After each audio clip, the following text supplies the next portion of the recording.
வேதத்திலே வசனம் சொல்லுகிறது, வருத்தப்பட்டு பாரம் சுமக்கிறவர்களே, நீங்க எல்லாரும் என்னிடத்தில் வாருங்கள், நான் உங்களுக்கு இளைப்பாறுதல் தருவேன் என்று நம் வானத்தையும் பூமியும் படைத்த நம் ஆண்டவராகிய இயேசு கிறிஸ்து சொல்லுகிறார். பிரியமானவர்களே, வருத்தம் இல்லாத மனுஷன் யாராவது உலகத்துல இருக்கிறாங்களா?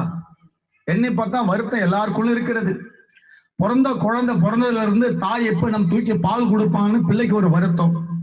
வளர்ந்த பிறகு நம்ம ஸ்கூலுக்கு போனா நம்ம பரீட்சையில பாஸ் பண்ணுவோனா அப்படின்ற ஒரு வருத்தம். இல்ல ஒருவேளை நல்ல கல்யாண திருமண வயது வந்துச்சு, நல்ல ஒரு மணமகன் நல்ல ஒரு மணமகள் அமைவாங்களா என்ற ஒரு ஏக்கத்தோட ஒரு வருத்தம்.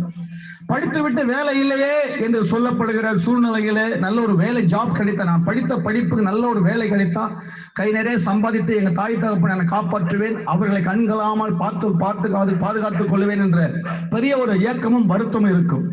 வயது வந்த பெண்ணை எப்படியாவது திருமணம் செய்து கொடுக்க வேண்டுமே என்று சொல்லி வயிற்றில் நெருப்ப கட்டியிருக்கிறது போல பெண்களை வைத்திருக்கிற தாய்மார்கள் சொல்லுவார்கள், எனக்கு பெரிய ஒரு வருத்தம், என் பொண்ணை மட்டும் யார் கையிலாவது பிடிச்சி கொடுத்தனா அப்புறம் என் உசுறு எப்படி போனாலும் பரவாயில்ல அப்படி சொல்லுவாங்க சில பேர்.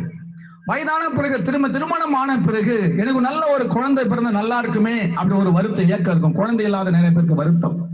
குழந்தை பிறந்த பிறகு அது நல்லா படிக்க வச்சு நல்ல என்னை போல காட்டிலும் பெரிய நல்ல ஒரு வேலைக்கு அனுப்பணும், நல்ல ஒரு பட்டதாரி படிப்பாளியா, ஒரு வக்கீலா, ஒரு டாக்டரா, ஒரு இன்ஜினியரியா படிக்க வைக்கணும்னு சொல்லி ஏக்கத்தோடு ஒரு வருத்தம்.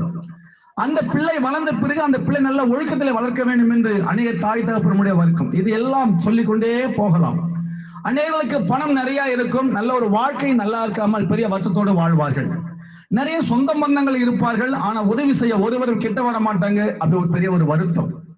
நிறைய பேருக்கு எல்லா ஆசையும் சொத்து சுகம் இருக்கும், வாழ்க்கையில நிம்மதி இல்லாமல் ஒரு வருத்தம் இருக்கும். இப்படி நிறைய வருத்தங்கள் வாழ்க்கையில இருக்கும். டாக்டரா இருப்பாரு, அவர் அநேக வைத்தியம் பார்ப்பாரு, ஆனா அவருக்குள்ள ஒரு நோய் இருக்கும், அந்த நோயை குணப்படுத்த முடியாமல் பெரிய வருத்தப்படுவார்கள்.